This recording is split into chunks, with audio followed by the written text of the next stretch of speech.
पिछले अंक में हमने आपको राम मंदिर संघर्ष के गुमनाम नायक गोपाल सिंह विशारद के विषय में बताया था।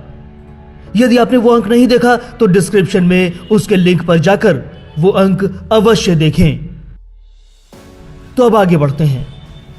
गोपाल सिंह विशारद के परिवाद पर निर्णय हो जाने के बाद फैजाबाद न्यायालय को आशंका होने लगी थी कि विवादित स्थल पर अधिक भीड़ जमा हुई तो सांप्रदायिक सौहार्द बिगड़ सकता है। फैजाबाद के उपायुक्त ने न्यायालय में याचिका दी कि निर्णय में यह भी आदेश देने की कृपा की जाए कि आदेश की आड़ में वर्ग विशेष के लोग विवादित स्थल पर भीड़ जमा न करें और न ही कोई नया निर्माण करें।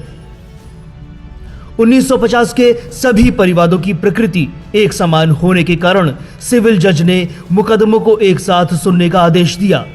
मामला सिविल न्यायालय में चल रहा था, इसलिए सिटी मजिस्ट्रेट ने 30 जुलाई 1953 को भारतीय दंड संहिता की धारा 145 के अंतर्गत पहले की गई कुर्की की कार्रवाई और रिसीवर नियुक्त करने के आदेश को निरस्त कर दिया, लेकिन इस पर स्टे आ गया।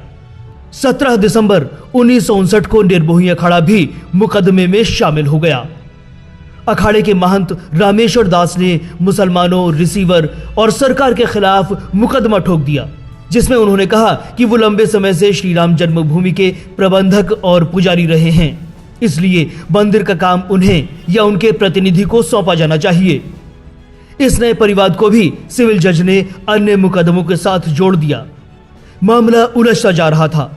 इसी बीच सुन्नी सेंट्रल वक्फ बोर्ड भी मैदान में कूद पड़ा। 12 दिसंबर 1961 को सुन्नी सेंट्रल वक्फ बोर्ड की ओर से मोहम्मद हाशिम अंसारी ने एक परिवाद दायर कर दिया। हाशिम अंसारी ने गोपाल सिंह विशारद, सरकार, कलेक्टर, पुलिस अधीक्षक, नगर दंडनायक, अध्यक्ष अखिल भारतीय हिंदू महासभा, महंत रामचंद्र दास, आर्य समाज और सनातन धर्म सभा सभी को प्रतिवादी बनाकर अदालत में कहा कि विवादित परिसर में रामलला की मूर्ति रख दी गई है और प्रतिवादी वहां पर स्थित कब्रिस्तान में हमें जाने नहीं दे रहे हैं। अब मामला इतना उलझ चुका था कि सरकारें, न्यायालय सब असमंजस की स्थिति में थे। तत्कालीन कांग्रेस सरकारों को हिंदुओं की भावनाओं की कोई परवाह नहीं थी। वो पूरी तरह मुस्लिम तुष्टीकरण में लगी हुई थी। इसलिए उलझा हुआ प्रकरण लगातार उलझता जा रहा था। न्यायपालिका भी कोई कठोर निर्णय नहीं देना चाहती थी और हिंदू आस्था के केंद्र रामलला अपनी ही जन्मस्थली में निर्वासित हो रहे थे। इस उलझे हुए प्रकरण को सुलझने में 69 वर्ष लग गए। कहां क्या हुआ और कैसे हुआ, हम आपको अगले पूर्णांक में बताएंगे। यदि आपको हमारे वीडियोस अच्छे लगते हैं, आपको लगता है कि हमारी जानकारी पूरी तरह सच है और आप अगला अंक देखना चाहते हैं, तो हमें लाइक, सब्सक्राइब और फॉलो करें।